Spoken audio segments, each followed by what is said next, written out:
जब 3 साल फेल होने के बाद फाइनली मैं पास हुई। ओह, मुझे हॉकी खेलना पसंद है। इस पर्स को ध्यान से देखो और ये टपा लिया। तो कहानी की शुरुआत में स्मगलिंग हो रही है, कुछ प्लान्स भी बनाए जा रहे हैं। किस चीज़ की स्मगलिंग हो रही है और क्या प्लान्स बनाए जा रहे हैं ये हमें आगे पता चलेगा। इसी के साथ द गुड सिनेमा पेश करते हैं रेड आई। अब सिंथिया को दिखाते हैं जो कि आज होटल में मैनेजर का काम संभाल रही है और उसे ये काम संभालने में बहुत दिक्कत हो रही है क्योंकि ये बुढ़े बुढ़ी इसके बीच में बहुत बोल रहे हैं। इसलिए इसने होटल की असली मैनेजर लीसा को फोन किया। उसे लगा कि लीसा उसके कॉल से परेशान होगी, लेकिन लीसा काफी सुलझी हुई लड़की है, कुछ ज्यादा ही सुलझी हुई। वो जल्दी से किसी पर गुस्सा नहीं करती और ये उसके लिए पार्ट ऑफ जॉब भी है। लीसा ने उसे समझा दिया कि क्लाइंट्स को पहले 2 दिन का स्टे फ्री ऑफर कर दो, तभी उनका गुस्सा शांत होगा। सिंथिया ने वैसा ही किया जैसा लीसा ने उससे करने को कहा था और मैटर सॉर्ट हो गया। दरअसल लीसा अपनी नानी के फ्यूनरल पर गई थी और अब वो वापस आ रही होती है। एयरपोर्ट पर पहुंचते ही उसके डैड का कॉल आ गया। डैड को उसकी फिक्र हो रही थी और लीसा को फ्लाइट छूटने की। लीसा अपने डैड से बहुत प्यार करती है। इसका एक कारण ये भी है कि उसका डैड अकेले रहता है। कुछ साल पहले डैड और मॉम अलग हो गए और अब डैडी पूरी तरीके से अकेले हो चुके हैं। तो जिस फ्लाइट से लीसा घर जा रही थी उसका नाम था रेड आई और ये वापस जाने की आखिरी फ्लाइट थी जो मौसम खराब होने की वजह से डिले हो गई। फिर लीसा लाइन में लग गई।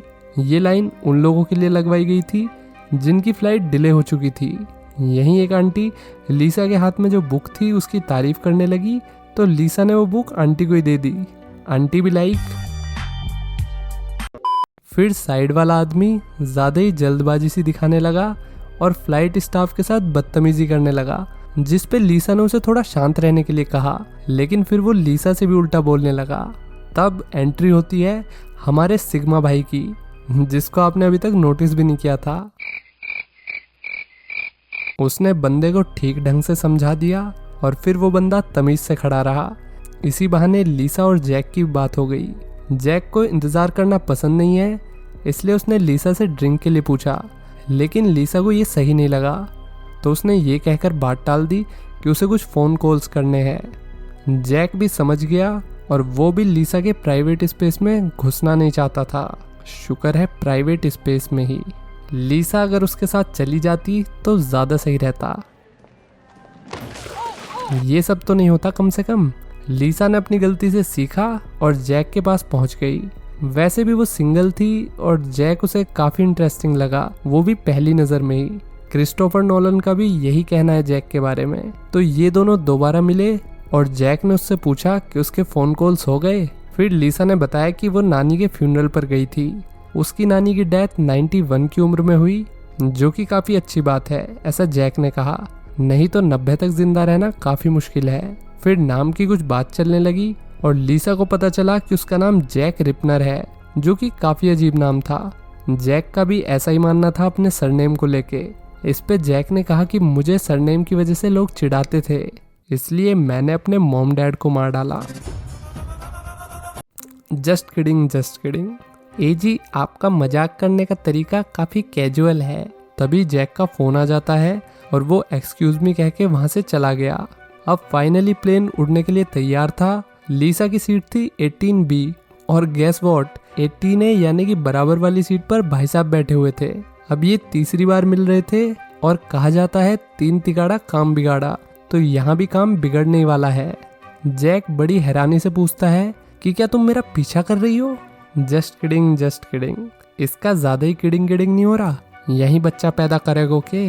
अब प्लेन टेक ऑफ हो गया। लीसा प्लेन के टर्बुलेंस से घबरा रही थी, तो जैक ने उसे कंफर्ट करने के लिए इधर उधर की बातें स्टार्ट कर दी, जिससे लीसा का ध्यान दूसरी तरफ चला गया और उसका डर भी। अब लीसा ने उससे पूछा कि वो क्या काम करता है। जैक ने बताया कि वो बड़े बड़े हाई प्रोफाइल वाले लोगों की मौत का बंदोबस्त करता है। Just kidding, just kidding. नहीं, इस बार नहीं बोला इसने ये।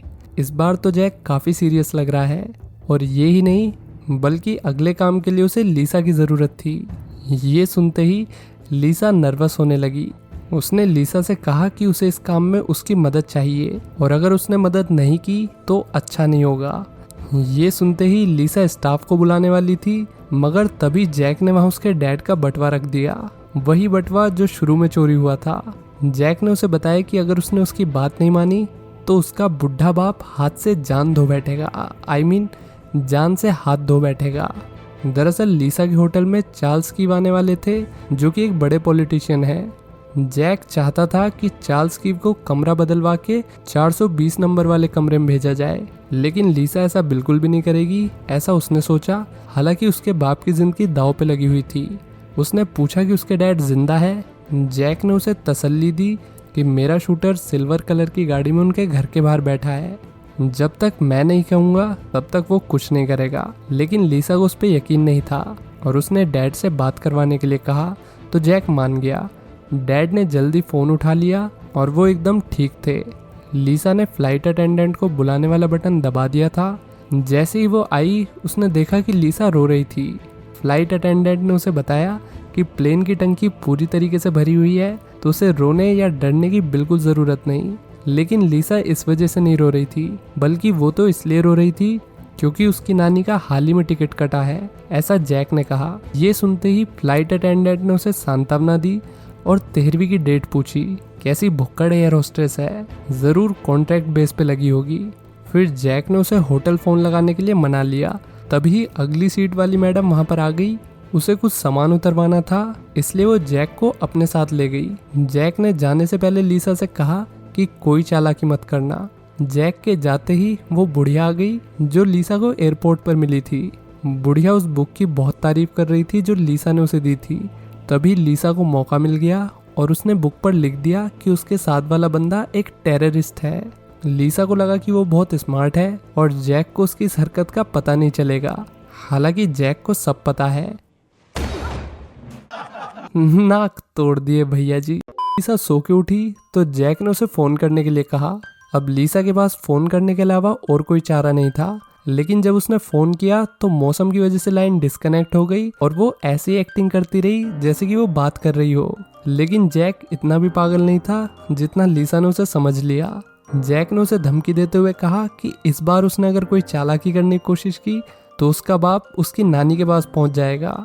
इसी बीच हम देखते हैं कि जैक का असैसिन अंकल जी के घर के बाहर सिल्वर कलर की कार में बैठा है। फिर लीसा वॉशरूम जाने के लिए कहने लगी।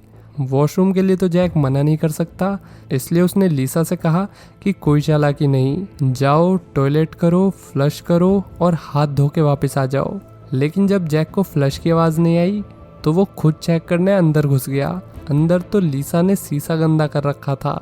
ये देखते ही जैक को गुस्सा आ जाता है और उसने लीसा को आखिरी वार्निंग देते हुए कहा कि अगर उसने फिर से कोई चालाकी दिखाई तो वो भी मारी जाएगी और उसका बाप भी। अब जैसे ये दोनों बाहर निकले तो एयर होस्टेस ने कहा कि ये कोई होटल नहीं है। जैक भी लाइक, आंटी जी पानी पिला दीजिए।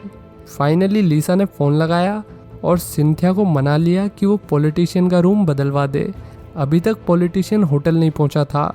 रूम बदलवाने के लिए सिंथिया को बहुत सारी तैयारी करनी थी, इसलिए वो काम पे लग गई। अब लीसा को एहसास हुआ कि जैक सिर्फ पॉलिटिशियन को नहीं बल्कि उसकी पूरी फैमिली को मारने वाला है, क्योंकि होटल में पूरी फैमिली आ रही थी। इस पे जैक ने कहा कि मैं सिर्फ अपना पार्ट कर रहा हूँ। अब रूम चेंज हो गए। इधर लीसा भी पेन लेके तैयार थी और जैसे ही जैक का ध्यान भटका वैसे ही लीसा उसके गले पे पेन मार के भाग गई। जैक भी जल्दी वहाँ से निकल गया। पेन लगने के बावजूद भी उसे कुछ नहीं हुआ था, बस वो गाना नहीं गा पा रहा। जैक लीसा के पीछे, लीसा जैक के आगे। दोनों 20 किलोमीटर पर आवर की स्पीड से भाग रहे थे।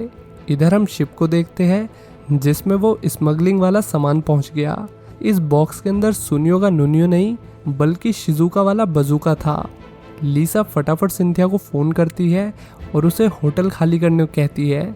बजूका के होटल तक पहुंचने से पहले ही उन्होंने वो रूम खाली करवा दिया जो सी फेसिंग था और जैक का मिशन फेल हो गया। फिर लीसा बाप से मिलने घर पहुंची तो वहाँ जैकी चैन खड़ा था। लीसा ने उसमें गाड़ी घुसा दी और फिर वो डैड से मिलने अंदर आ जाती है। लेकिन वो यहाँ अकेली नहीं थी बल्कि यहाँ तो जैक भी आ पहुँचा था।